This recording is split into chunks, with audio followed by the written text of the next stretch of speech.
Halo teman-teman, ketemu lagi dengan Jenglis di sini di video perdana tentang bagaimana sih membuat konten yang menarik untuk website kita, apapun website kita itu ya, e-commerce, online shop, blog gitu ya. Dan ini aku berusaha untuk cari sumber-sumber terpercaya yang bisa menjadi panduan juga buat teman-teman gitu. Jadi ini bukan berdasarkan kata seorang jurnalis, tapi aku juga cari sumber-sumber lain untuk belajar ya. Kita sama-sama belajar di sini, sama-sama praktek. Jangan angkuh juga, wah ini kata gue gini, enggak juga gitu. Selama itu kita praktekkan dan itu ternyata membuahkan hasil yang cukup memuaskan buat kita, why not gitu kan. Oke, kenapa lihat foto saya biar iya, biar gue gak repot bikin covernya. Ya, emang gue suka yang simpel-simpel aja sih. Udah ya, keren kan? Oke, tadi saya search-nya lewat googling ya seperti biasa. Di sini saya tulis routing guides on website. Kenapa saya pakai bahasa Inggris? Karena memang saya mencari panduannya itu dari website yang berbahasa Inggris. Dan saya menemukan banyak sekali di sini. Saya tertarik dengan yang ini. Nomor 1 tentunya. Ternyata nomor 2-nya juga sama. Dan saya coba buka sampai nomor ini ya. Tapi nanti kita lihat deh. Mana yang memang konsisten dan sinkron dengan topiknya. Oke, kayaknya yang ini dulu yang jelek dulu. Jelek lagi. Gini, ini kan tentang ini ya. Ini kalau nggak salah tadi nomor berapa tuh? Nomor 3 ya. Tapi ternyata nomor 3 seperti ini. Kenapa nggak sinkron? Saya bilang nggak sinkron dan ini nggak konsisten. Dia menulis topik tentang website routing guide. Tapi lihat deh, tulisannya kecil banget dan ini bikin sakit mata. Apalagi mata saya ada 4. Enggak ding, mata saya ada 2. Tapi kan saya minus nih 2 gitu. Ini benar-benar nggak nyaman, jadi saya langsung close saja. Saya nggak mau baca. Kemudian yang ini juga, ini pakai .edu lagi.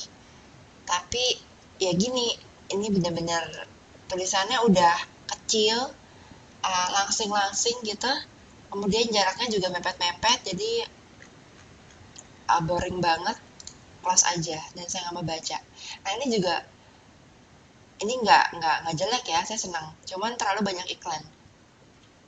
Ini tentang ini website about.com. Oke. Ya ini bagus sih, dia lebih simpel untuk memberikan artikel ya tuh. Ya, dibikin numbering gitu kan. Ada 10 nih. 10 tips for good web writing. Tapi yang bikin aku kesel adalah di sini banyak iklannya.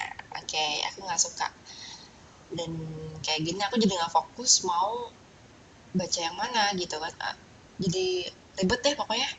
Dan aku langsung close. Ini juga ya, close. Oke, close lagi. Nah, yang ternyata yang nomor 1 ini keren banget.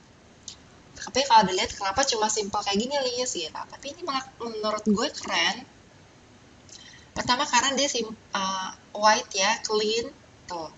Kemudian tulisannya juga konsisten ya, tuh. Konsisten maksudnya topiknya masih related.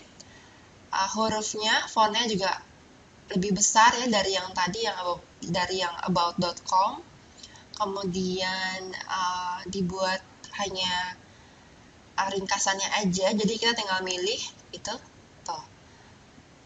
Dan tidak ada iklan di sana sini, aku suka banget.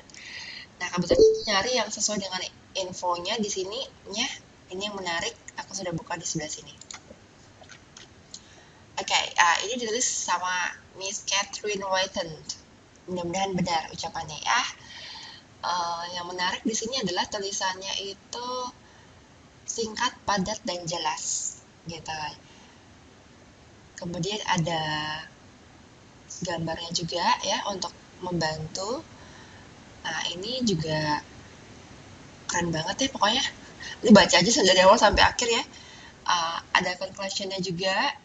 Conclusion-nya ini dia juga nggak saklek, oke ini yang benar, ini enggak. Tapi dia sertain juga bahwa ya kita harus testing ya, melakukan testing. Nih, disarankan testing your site with representative user. Ya, jadi memang harus melakukan testing. Jadi kayak di status aku sebelumnya itu tentang keyword density, aku nggak saklek di situ ya, bukan nyari debat sana sini, enggak. Cuman ibaratnya kalau kita sudah nyaman dengan teknik dan trik yang sudah kita lakukan selama ini itu membuahkan hasil, ya lanjutkan saja gitu. Tapi jangan sampai aku gini, tujuan aku membuat itulah membuat status itu adalah agar teman-teman yang baru belajar itu nggak pusing dengan aduh kok pusing nih ngitungnya gimana nih gitu. Kalau menurut aku lebih baik nggak usah dipikirin dulu itu, tulis aja dulu artikelnya. Kemudian karena buat artikel itu tidak semudah yang kita bayangkan gitu, karena ada peletakan kata kunci, kemudian kita harus praktikkan juga karakter dari customer kita gitu ya, calon customer malah yang baru mau kita mencoba untuk mempromosikan atau menawarkan produk atau jasa kita melalui website gitu. Dan ini yang menarik adalah wording for satisfier ini eye tracking research ya, yang berkaitan dengan ini. Nih, aku udah klik juga di sini. Ini juga menarik, penjelasannya juga enak ya. Tuh, ini sengaja dibikin bulat-bulat kayak gini, karena kalau nggak dibikin bulat pasti deh ini bakal jadi paragraf yang panjang dan itu bakal boring banget buat dibaca. Enak ya, websitenya nggak ada iklan, walaupun ada satu ini gambar tapi ternyata ini dijual, aduh coba kalau gratisan. Nggak apa-apa lah, mental gratisan tuh kadang-kadang ya gini, kita jadi pengen nyari lagi yang gratisan dan nemu.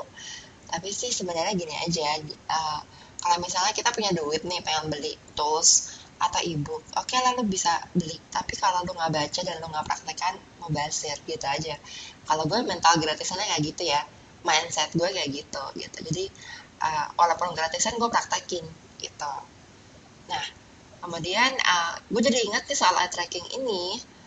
Minggu yang lalu gue pernah research dan itu ketemu website yang oke banget. Simpel, walaupun sebenarnya gue nggak suka dengan font yang terlalu kecil. Oke.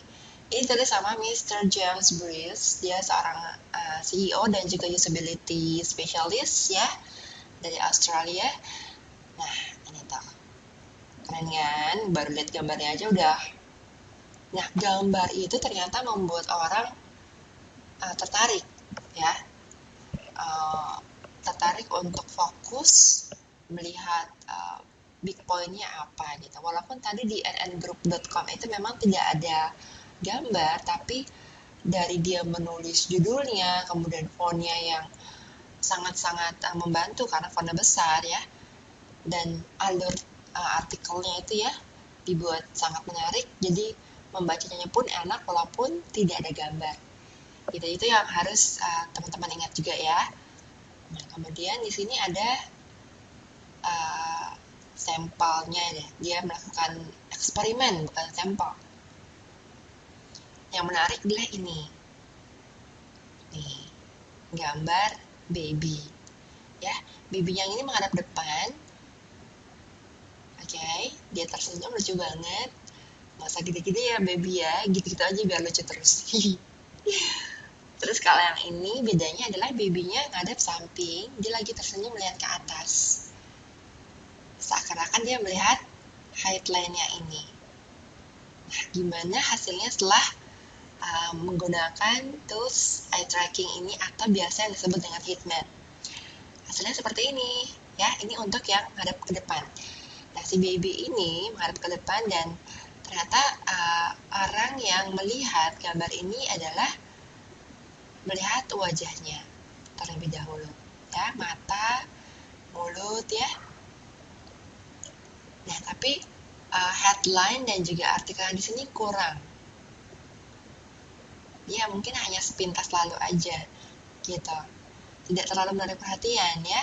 Brandnya apalagi nih. Jadi message-nya nggak dapet gitu ya. nggak nge-track deh. Kemudian kalau yang ini, dengan gambar yang seperti ini, ternyata pengunjung sebuah website melihat muka si baby,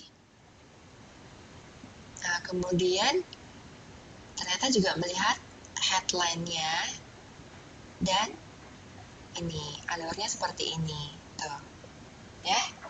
Jadi gambar itu ternyata bisa memberikan panduan kepada user atau pengunjung yang datang ke website kita untuk melihat ini loh headline, ini loh artikelnya, ini loh brand kita dan produk kita.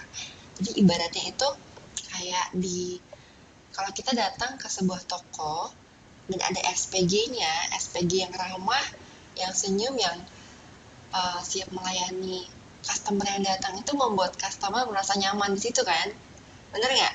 Kalau misalnya nggak disambut ramah, otomatis customer gue aja nih kalau ke toko misalnya kayaknya SPG-nya sibuk sendiri, gue langsung cabut dari situ. Nah, kurang lebih seperti itu ya teman-teman ya. Dan ini sangat membantu kita untuk membuat konten yang bisa menghasilkan konversi apapun produk dan jasa kita. Oke, buat teman-teman yang pengen lihat video eksperimen dari Mr. James Brice bisa juga di halaman ini ya.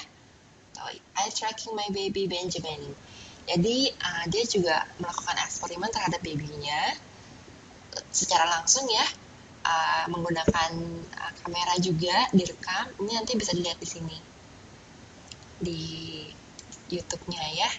Jadi aku sempat nonton, mudah-mudahan koneksinya lancar nih. Kalaupun agak lama, silakan tonton sendiri di laptop teman-teman. Oke, bisa tuh. Ini nggak ada suaranya, atau mungkin emang nggak kerekam ya.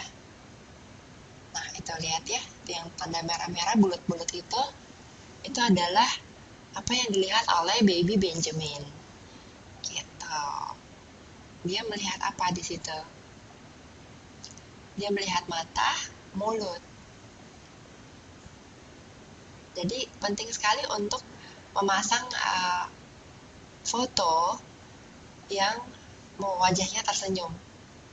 Ibaratnya kalau kita datang ke toko kan, kayak yang tadi bilang adalah ketika orang menyambut kita dengan senyuman itu membuat kita merasa nyaman ya, merasa comfort juga seperti itu. Oke teman-teman, segitu aja penjelasan aku. Ini pun aku hanya berbagi ya apa yang sudah aku dapat dari hasil googling. Semoga bermanfaat buat teman-teman semuanya. Sampai ketemu di video berikutnya. Bye-bye.